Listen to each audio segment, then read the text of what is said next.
மதுவிலக்கு தொடர்பாக மத்திய அரசுக்கு அழுத்தம் கொடுக்க வேண்டும் என்று முன்னாள் முதல்வர் அண்ணாவின் உரையை சுட்டிக்காட்டி விசிக தலைவர் திருமாவளவன் பேட்டியளித்துள்ளார். முதல்வரை சந்தித்த பின் செய்தியாளர்களிடம் பேசிய அவர் இவ்வாறு பாஜகவிற்கு எதிராக கொந்தளித்துள்ளார். இது எல்லாருக்குமான பிரச்சனை, இது ஒரு கட்சிக்கான பிரச்சனை இல்ல, ஒரு கூட்டணிக்கான பிரச்சனை இல்ல, இது மக்கள் பிரச்சனை. யாரெல்லாம் மதுவிலக்கில் உறுதியாக இருக்கிறார்களோ அவ்வளவு பேரும் சேர்ந்து குரல் கொடுக்க வேண்டும் என்பதுதான் என்னுடைய பொதுவான அறைகூவல். நான் ஏற்கனவே சொல்லியிருக்கிறேன், இதை எலெக்ஷனோட முடிச்சு போட வேண்டாம், இது காமன் அப்பீல் ஃபார் ஆல். எல்லாரும் சேர்ந்து குரல் கொடுப்போம், எல்லோரும் சேர்ந்து பேசுவோம், இந்திய ஒன்றிய அரசுக்கு ஒரு அழுத்தம் கொடுப்போம். இந்திய ஒன்றிய அரசு எனக்கு இதில் எந்த பொறுப்பும் இல்லைங்கிற மாதிரி கண்டும் காணாமல் இருக்கிறது.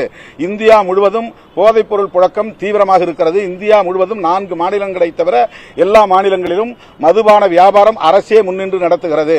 இதற்கு மத்திய அரசுக்கு, இந்திய ஒன்றிய அரசுக்கு பொறுப்பு இருக்கிறதா இல்லையா? இதுதான் விடுதலை சிறுத்தைகள் எழுப்புகிற கேள்வி.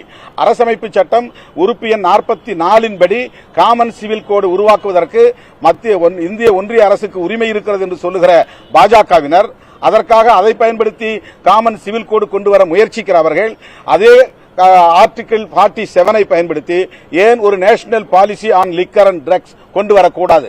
இதுதான் எங்கள் கேள்வி. அதுக்கு ஏன் தனிப்பட்ட ஒரு சட்டத்தை இயற்றக்கூடாது? இதுதான் எங்கள் கேள்வி. இந்திய ஒன்றிய அரசுக்கும் இதில் பொறுப்பு இருக்கிறது என்று அன்றைக்கு பேரறிஞர் அண்ணா சுட்டிக்காட்டியதைத்தான் இன்றைக்கு விடுதலை சிறுத்தைகள் சுட்டிக்காட்டுகிறோம்.